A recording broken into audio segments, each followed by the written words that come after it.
welcome to Why the Cast, Man? Why the Cast, Man? Why the Cast, Man? That's what we want to know here on our Why the Last Man podcast. I'm Alex. I'm Justin. And we are going to be talking about Season 1, Episode 9 of Why the Last Man on FX on Hulu, named Peppers. And, if you haven't watched it, go watch it. We're in real time running a little late on this one, but hey, that's okay. If you're listening to it later, none of this that I'm talking about right now matters.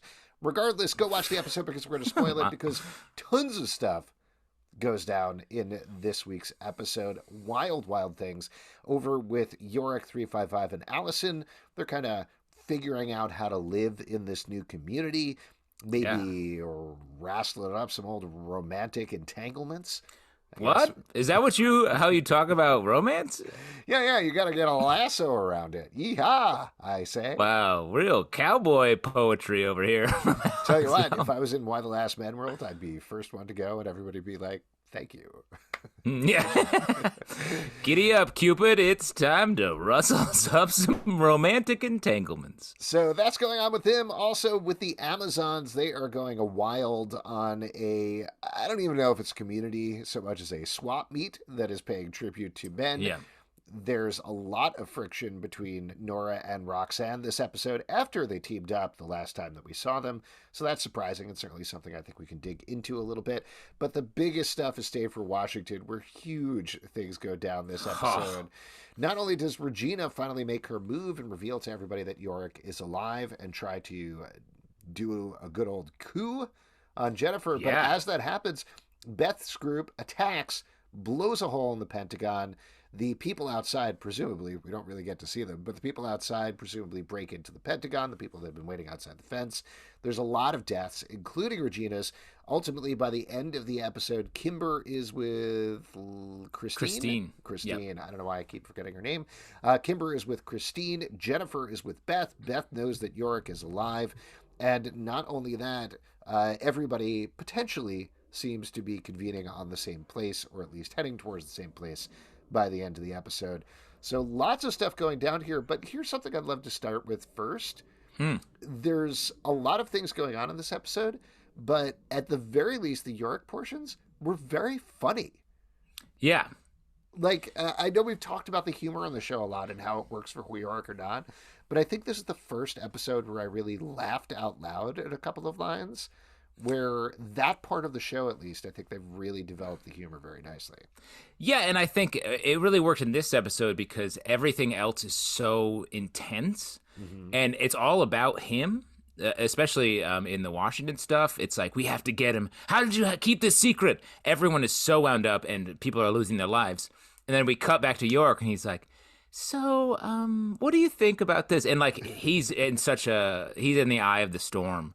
And it's such a calm, like, happy part of his adventure. And so, yeah, I agree with you. This was fun. And this was the first time we saw Yorick and 355 with the whole dancing bit at the beginning of the episode, where I was like, oh, maybe she's not faking it here. Mm-hmm. That was the first time I felt like she wasn't playing Yorick. I think so, too. I wrote down a bunch of that sequence, but they're dancing to No Scrubs. Yes, which... Great banger. Song. Yeah, absolutely. Very funny song to be playing in the No Man Apocalypse as well. Very ironic there. And he says, you want to dance, and then starts dancing. And to 355, can you dance? And she says, can you? Which made me laugh. And then there's like an aside as the camera moves away and focuses on the lady who has a crush on Yorick, clearly, or some sort of designs on Yorick, where in the background he's like, oh my God, is this our song? Which, again, made me laugh out loud. Very funny. Like, I think there is something going on between them, and at the very least, there's a level of trust there, particularly with the dark stuff going on with 355. It's nice to see her smiling and enjoying herself, and I think that comes naturally. And we still don't know what it is, but throughout this episode, we see her sort of slipping in and out of the present day and going in and out of like sort of a almost fugue state when it comes to her training and the early parts of her life. And I feel like that is probably why she's able to be sort of herself in front of Yorick here, with Yorick. I think her whatever her programming is that made her this great agent is falling away, and so actual personality is popping out. So I definitely think it's related, and I thought her stuff was super understated in an episode where so much was happening, but a really big step forward for the character. Yeah, I think to jump over to the stuff with 355, where we get to see her trainer, like we've speculated, she was clearly in some sort of Black Widow style program. It seems like maybe her parents died and she was adopted into this program. They trained her to be a killer. Some really intense stuff happened there. Ultimately, at the end of the episode, she ends up smashing the tracker or whatever it is. So it certainly seems like she's making the decision to stay with Yorick, stay with Allison, not pursue this thing, move on, like you're talking about. But my guess is, and this obviously ties into the fact that the show was canceled, but it feels to me like they're playing the long game with this one. We'll potentially find out more about it in the season finale, but I can't imagine we're also going to have 355's former boss show up next episode. That seems like something about the Culper ring that we would find out about long term, potentially. Season 6. Mm-hmm. Season 6. Looking forward to that. Can't wait to watch. I can't wait. It all happen up here in our brains. Man, that No Scrubs really crushes at this party, too. Truly everyone is dancing. Everyone's like working, but also dancing. And another thing I liked about this opening scene is Ampersand is really we get to see him moving a little bit. And that I was like, yes, that reminded me of the comic so well. And it was nice to just see Ampersand for that little moment. I mean, we already established this is Marcel the monkey from Friends, but it's also very clearly a CGI monkey throughout here. So I have to imagine, to save budget a little bit, they're using Ampersand very sparingly where they can. Not to mention, it's hard to train a monkey. You know this. I know this. We don't need to tell our podcast listeners this, but it is. Yeah, I had my trained monkey set up, which was also Marcel from Friends, set up my podcasting stuff. Yes, as usual. That's and I actually am Marcel from Friends wearing a human suit, but we don't like to. It's true. Well, and Marcel. Of course, Marcel's going to have the CGI, put in the CGI monkey because he's a diva. That's a monkey. That's the most famous monkey. They couldn't get him out of his trailer most of the shoot. That's why they had to get canceled. Actually, is because Marcel was such a nightmare and charging so much money. And monkey trailers are they're very tiny, so they're very actually harder and more expensive to build. Right. Everything's got to be small for their little hands. Yeah, you have to build a whole factory to create the same parts, but smaller. And that's a tiny factory. Yeah, and that factory is also staffed by a bunch of monkeys. Wow. We're learning a lot of facts this episode. The party was called a Happy Fucking Saturday Party versus the last episode we had the Fuck It Party, right? Was that what it was called? Yeah. So. In a post-apocalypse, after an apocalypse, swearing off the charts. Absolutely. Decorum gone. Disgusting. Come on. Yeah, exactly. Clean it up in there. But yeah, some greatest hits playing. We got a little 50 Cent playing right before the No Scrubs. That was nice. There was also a very funny exchange at the beginning where Yorick's talking about racism and he whispers the word racism and Allison calls him out on it. Yeah. Just fun stuff. I was very surprised. A lot of fun stuff. Yeah. I'm doing a terrible job with the names on this show, but the woman who has designs on Yorick, do you think she just is like, it's a man, or do you think she wants something more out of it? Is there something calculated there? It's hard to tell. I sort of think it is she saw him and connected with him, and it feels like a genuine connection. Yorick seems to like her, and I think she's like, I want to have a boyfriend or have the last man friend or whatever, however you want to say. Why the last boyfriend? Yeah. That it doesn't seem, I don't know what her nefarious, it feels like a lot of people here, like we've talked about, it's almost the anti-Walking Dead community. They seem like they genuinely do just want to hang out. They're not like secretly eating people or whatever. So I sort of take that with her as well. She's like, I like him and I want to keep him here. Yeah, I can see that. She does have this exchange with this character, Dominique, who Allison decides to go after later on. That seems, again, like there's something more behind it. But like you're saying, it might be as simple as the last man on Earth is a commodity, and they need to keep him there. So there might be genuine liking, but also, hey, he's shown interest in you. It is your job to keep him here because this gives us a step up over everybody else in the entire world. This gives us leverage. So like him, have a good time, have sex with him, whatever you're going to do, but make sure he doesn't leave because we need him here. It might be that. Yeah. And it's funny, Yorick doesn't seem to be thinking about that at all. He doesn't seem. We're not in his head a lot. The last couple episodes, including this one, we get to just see him, like you said, being fun and funny. But we don't know. The gravity of the situation seems to have faded off him. Like the exchange where he's like, he has the joint that he got, and he's like giddy about it and doesn't seem concerned with anything. So I feel like that'll change back in the next episode, and we're going to really zoom in on his perspective as everyone closes in on him. Well, particularly because he started as a guy who eschewed all responsibility. He didn't know what he wanted to do in his life. He suddenly had this great purpose thrust upon him, and we've watched him up until reaching this community grow into that very, very slowly by, generously 15 to 20% at this point. But this is a big step backwards. He has realized, oh, they're going to take care of me. They're going to give me food. We have parties every day. This is great. All this stuff that I was worried about can just go away, and I could just hang here and have a nice time. That said, I do think there is a moment here where he does realize what's happening with this woman. He realizes that he's getting closer to her and throws something else out in the middle of their conversation to kind of throw a wrench between the feelings between them. And that feels purposeful to me. Yeah, I think so. But like, we have one episode left. Like, how far something is going to blow up here. And I don't mean that in the same way as it did in Washington this episode.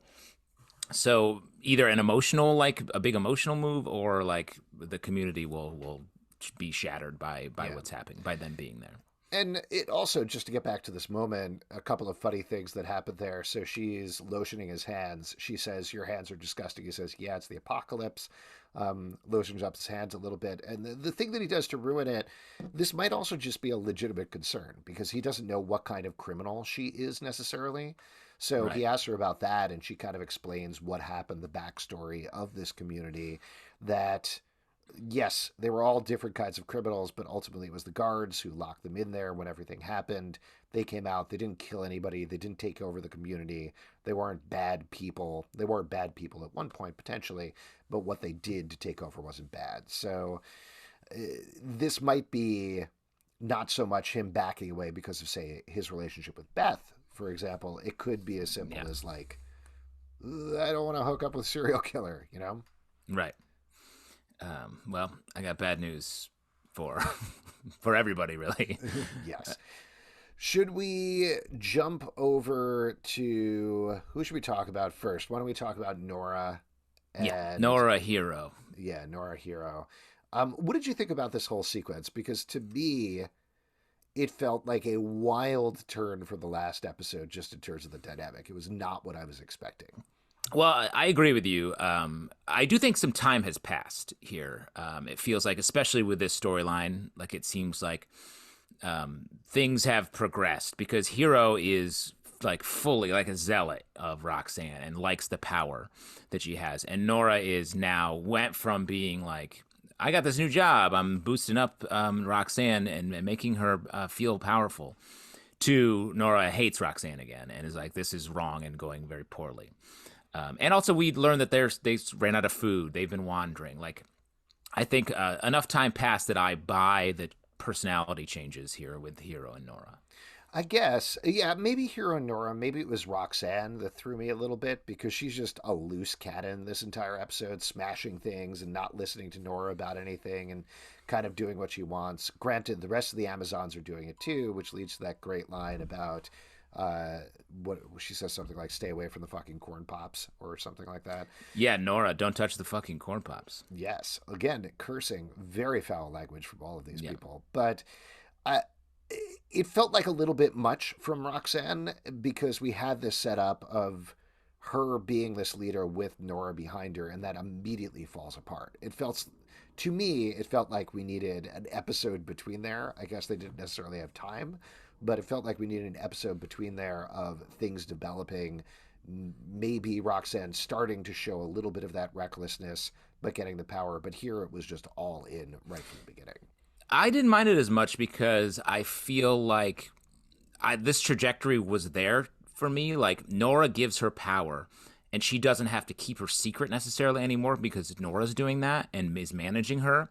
so she can just be do whatever she wants. She doesn't have responsibility in the same way where she's like keeping track of everyone because they're all in line because of the new like vibe and the new philosophy that they've put out there. So I sort of bought that she's fully off the chain, and they've become this like raiding party, violent, aggressive. Hero is like loving it, seemingly here. And watching the episode, I feel like the way I chalked it up with her buying in so hard is this is what she's always wanted from her mom, is this sort of like, you are good. And Roxanne gives her that, like, your impulses are right. Let's go wreck some stuff. And she seems like she's sort of addicted to that feeling. Well, and then we have that turn 3/4 of the way through the episode where it turns out Roxanne told everybody that Hero killed her boyfriend or the guy she was sleeping with or whatever you want to call it, which you can see Hero's face completely fall there. Nora, and I thought this was an interesting reversal for Nora from the previous episode with her where she tried to appeal to both Sam and Hero the wrong way, and they're both like, get out of here, leave me alone, you're terrible. This time, Nora does actually have a foothold, does have some power. She is on the way up here and does actually say the right thing to Hero in this situation. Even if Hero is initially confused about the story, her getting to the moral there of saying Roxanne is not worthy of your trust, it puts that crack there, and I think ultimately sets up Nora to lead this group long term, as it feels like what we're heading towards, potentially. Well, yeah, but also, so we leave them with Nora being pissed at Roxanne, and because she just wants to go hunt and kill the maybe men that are out there. And Nora sees this woman that we see earlier in the episode who has seen Yorick. Her sister was shot by 355 in the knee in that scene, and tells her about Yorick. And so Nora takes the flyer and gives it to Roxanne as like bait. Let's go to this community where they have electricity, which is our prison community. So I don't know what is Nora's intention to bring Roxanne there and then stay behind, but when she knows that Roxanne's going to trash it. I think part of it at least is Nora understanding that there are resources there. There's electricity, there's a place they can live, there's a place they can stay. Potentially she only has the first part of a multi-part plan and she hasn't really figured out the rest. She's going to improvise as she goes, which is essentially what she's been doing. But she knows she needs to get there because that is potentially a place they can stay, whether she believes that there really is a man there or not. The other thing that occurs to me is she might not be positioning herself to lead. She might be positioning Hero to lead once Roxanne is taken down in some way, whether it's Nora killing Roxanne or Hero killing Roxanne or something like that. Yeah, the plan that was presented, because I don't think she believes that there's a man. Right. I don't think she believes. She just wants to lure their group over to this nice place. But that's all we know. We don't know anything else. So I don't think she can yet trust Hero to turn completely on Roxanne. So is Nora planning on just shooting Roxanne as soon as they get there and then instantly being like, hey, I'm in charge now and we're going to be much calmer? I don't think she would be in charge, but there has been a lot of focus on Nora using weapons throughout this season from her very first scene where the president is like, come on, have you ever picked up a gun? And she says, no. Yeah. So that might be a almost literal Chekhov's gun in the season where she has started off never shooting a gun, never killing anybody, not ever being involved in violence. The place we leave her in episode 10 is ultimately she does take that gun and does kill Roxanne, bringing her sort of full circle by the end. That could be. I will say, though, we got another scene of that exact thing happening in this episode. So it'd be weird if we also saw Nora be like, bang, hey, that was uncomfortable, when that just happened here, on the Washington side of things. So I don't know. Maybe you're right. Maybe she is setting up Hero. I just think that's going to be that's no guarantee that Hero is going to step up over Roxanne's corpse or do the killing herself.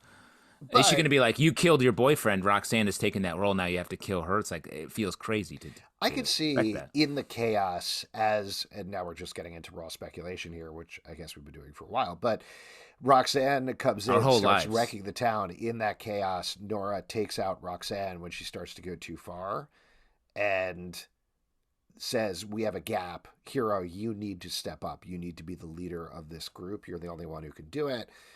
How that works into, clearly, like you've speculated a lot, clearly in this last episode, there is no way they get around Hero and Yorick not coming face to face here, which changes and influences a lot of things. And I don't know how that will change this particular dynamic at all. I mean, there's a chance we're going to get Hero, Yorick, everyone. Hero, Yorick, Beth, Jen, Brown, everybody just like showing up being like, hey, fam. What's up, fam? Maybe they'll all take one of his appendages and just start pulling, and they'll do like one of those classic drawn and quartered things. They'll be like, he's mine, he's mine, he's mine. Oh, popped his limbs off. Yeah. And the lesson will be you should give up the baby. Is that Solomon, or are you thinking of Solomon now? I think that's what it is, right? Okay, yeah. Solomon, they pull the baby in half with their bare hands, right? Solomon's like, hey, give me your baby. I'm going to rip your baby in half. I'm so strong. The Bible I read is that in the Bible? I don't know what I'm talking about. Not quite sure either. So this storyline, I did want to ask you one other thing, though. The thing that this swap meet is built around is a hall of voices from men. Yeah. Which all seems to be just random voicemail messages that they left with people. What voicemail message would you leave behind in the Voices of the Lost? It would be me with a lot of noise behind. Be like, no, I'm at the bar. Are you outside? Or do you need me to come out, or can you come in? Or because I can't hear you because I'll get I guess a gin and tonic. That's what I think mine would be. Oh man, that would be great. I could just picture your wife and daughters sobbing and going, "We miss him so much." Exactly. They'll be like, "You know what? We're fine. We're probably for the best. We're good." I don't know the last voice message I left. I guess it would be like, "Hey, this is Alex. Give me a call back." That sounds good. That sounds legit. Yeah. Fortunately, we got it recorded right here. We could just make sure great. We could clip it out here. All our podcasts. Wow, sad women's colony that has to listen to us talk about our very specific opinions. Krypton again. Oh my God. Deep cut. People don't even remember that show existed at this point. Yeah. So let's jump into the big one and talk about everything that goes down in Washington, because there are wild, huge swings in this episode. How did you feel about this storyline as a whole? Because there's so much going on. I mean, I liked it. This goes for the whole episode. Like, this episode was a lot of big swings and just so much going on, epitomized in the Washington storyline here. And I liked it because what I like about this show is time is passing between episodes, and they're allowing the characters to get to heighten in that time to the point where everything physically and emotionally blows up in this Washington storyline. One thing we had talked about before, Amber Tamblyn did this interview where she talked about how Kimber was a mix between Megan McCain and the Joker. I'd definitely gotten Megan McCain before this. This episode was 100% the Joker, particularly the scenes in the basement where she's talking to Christine about her baby. Yeah. Nuts. Just like completely unhinged. 100%. And it's also funny that Amber Tamblyn said that the actual Megan McCain has become more like the Joker as well. Well, she started wearing that makeup and dancing on stairs, if you saw the video. No, believe me, I live in New York. She's dancing up and down the steps all day. All time. Every staircase, I'm like, oh, here comes Megan again. Here she comes. Uh-oh, here comes Megan. That's what my bumper sticker says. But everyone was sort of like, haha, my plan is coming to fruition. Both Jen Brown, everything, like everyone's plans just came completely unraveled, and everyone was like, I did not anticipate this, and I am now very bad at my job. And that's what happens to everybody, to the point where the Regina arc especially I thought was great. When she flips, I was like, as soon as she started talking, I was like, someone's going to shoot her. No 100%. Way she's walking out of this scene. Well, I do love that they've talked about her as this crazy conspiracy theorist straight out of our current government, with several people who have been elected there, so not too far from the truth. But that pretty much the entire time we've seen her, she's been very even, very muted, allowing Kimber to do most of the talking. But to the point that you're saying, her very last moments are the ravings of a crazy person, where she's about to say like chemtrails are causing these things and whatever else. And yeah, it was a great way of taking her out. I am surprised they took her out so quickly because it seemed like it was heading in the direction of her taking over the government. But instead, even though Beth's group does a terrible job of it, it seems like they have very effectively taken down the U.S. government by the end of this episode. Yeah, I think the government, I mean, the military leader woman is the only one sort of with power at the end of the episode. Like Jen Brown presumably leaves Washington with Beth. A couple advisors definitely got shot there that were higher up. Kimber is with Christine. It doesn't seem like she wants power anymore. So I do think wants her baby. She's like her classic baby. fat bastard. Yeah, yes, that's definitely what the people are thinking. But I do think that especially that scene, like that people telling the truth made things worse. Like Regina reveals her true self in that moment, and then her last words were the true statement about Yorick, that he's alive, and she gets shot. Yeah. Jen Brown comes clean after she's caught with everybody and just like, I'll just tell you the truth. And that pulls her out of the presidency. And I thought that was a sort of an interesting lesson to walk away with. Yeah. Ultimately, though, do you think that anybody other than Jennifer and Beth believe that Yorick is alive at this point? Because that's something that I think, given the chaos, given the people that die, given everything that goes down, it's distinctly possible that everybody has chalked it up to the ravings of Regina, who is now dead, and that's pretty much it. Yeah. But I think Kimber believes it. Right. That's true. Kimber believes it. There's certainly a bunch of members of the army. There's that general who, like you said, I think is still alive. So she probably believes and she's in charge, I think. So we might see a situation where Jennifer and Beth, like you're saying, head off after Yorick, because they obviously both have their own personal connections to him. But also the U.S. government, which maybe now is a military government, is like priority number one is finding that man and bringing him back. Yeah. And also, like, I'm not all, like, all this chaos is happening, and President Brown at the beginning of this episode is in there talking with Christine about food, and like feels like she's like, I'm just doing what I want, and doesn't know the storm that's brewing around her, or she's not ready for it anyway. Yeah. So like she did lie. She was like, she lied for quote unquote the right reasons, but that's what got her, what opened up the door to this chaos as well. Yeah. Also, there's a point that's brought up in the argument when they're deposing her, which is that she should have sent the entire army. I think Kimber brings that up. And Kimber is not wrong. Like 100%. Sending him with one person is a bad idea. There's reasons that she did it, but ultimately, she is clearly a good person. She is better suited to be the president than anybody else. But at the same time, she made a mistake, and pay for it is the wrong word. And certainly Kimber and Regina should not have been put in charge, but she did need to go down for it because she did the wrong thing ultimately. Yeah. And honestly, she is the only real leader in all of these people. As soon as things go out of whack, all of her advisors are very bad at being in charge. Yeah. But they do a great job of like Kimber being right at points. Like you just said, she was right when she said, you sent your son, the only man, by one person out into the world to Boston, and then you don't even know where he is now. And she doesn't. And like that is a bad plan. And because she couldn't deal with the fact that maybe she'd be accused of causing the pandemic or whatever that killed all the men. So it's like everyone gets to be wrong, and only a couple people get to be right on this show. And I think that I really like that. That's very rare, I think, in a lot of shows. Yeah. Before we start to wrap up here, any other notes from the episode that you'd like to call out? Yes, I really liked once the rebels have taken over and they're like, all right, tell us what's up.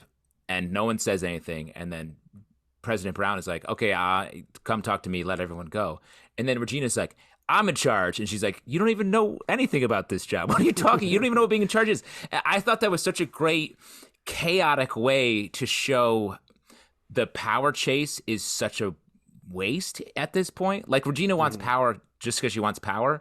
And she tries to take power there, and they're like, your skills are useless. I don't care if you're started being in charge now. That's meaningless. I'm here for resources. Yeah, I do love how much, and I know we touched on this earlier, but I love how quickly that falls apart with Beth's group. That they're like, we got this plan. We're going to take down the government. And they get there, and the government is already completely falling apart. Yes, exactly. Very funny and a cool way to tell it. And also another comparison I wanted to make between Hero and Beth, the sort of two women that are closest to Yorick. Hero is, she got in trouble for doing something. She's feeling the stress of having committed a violent act. And then she sort of embraces this violence, embraces this thing. Beth, on the complete opposite side, is like, I'm going to go do some violent stuff. And then when it happens, she's like, oh, I'm in way too deep here. I don't want this. Yeah. And it's interesting we're seeing those, assuming we're going to get to see both of them interact with Yorick and sort of be important to him going forward. Mm-hmm. Yes. Yeah, I think like we already established, there's going to be some sort of drawn and quartered type situation, but I guess we'll see what happens. 100% definitely. I did like the moment with the bikini shirt when that gets thrown to 355. Fun stuff there. I really liked the line when, oh gosh, I'm completely missing it here. The one when 355 is making a sandwich and the woman comes up and starts talking to her. Yeah. And she pokes out the knife and the woman's like, oh, am I the sandwich? Yeah, I know. That woman was trolling 355 to the point I was like, yo, lady, she was doing wind sprints by herself. In the pebbly dirt road that's going to hurt her little feet. She doesn't give a fuck. But good lines throughout this episode. I thought it was really well written, very chaotic. Yeah. But literally and figuratively. But at the same time, I like the big swings that they made here. But it felt like a controlled chaos, and it felt like the storylines were sort of speaking to each other in an interesting way. At least I thought that. I drew connections there between them. Even though it felt like they were all going to rattle off the train tracks at any point, it felt really deliberate and good. And this show continues to get better, I feel like, and more unique as it goes on. And that only makes the news of the cancellation sting all the more. Before we wrap up here, who's the man? Who's the man in this week's episode, Justin?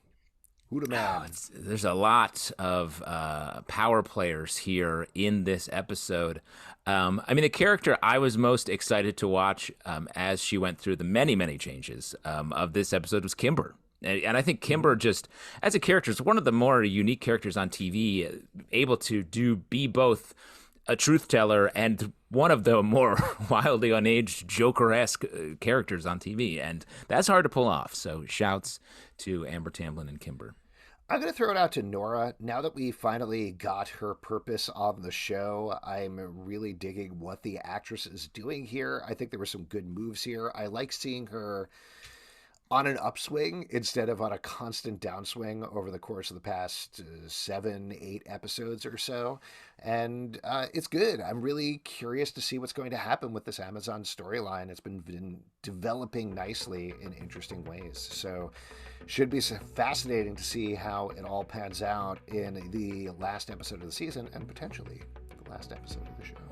Wow. Heartbreaker. Our podcast will continue, as we said. Oh, absolutely. We're not going to be drawn and quartered, just Yorick. If you'd like to support this podcast, patreon.com/Comic Book Club. Also, we do a live show every Tuesday night at 7 p.m. to Crowdcast and YouTube. Come hang out. We would love to chat with you about Why the Last Man.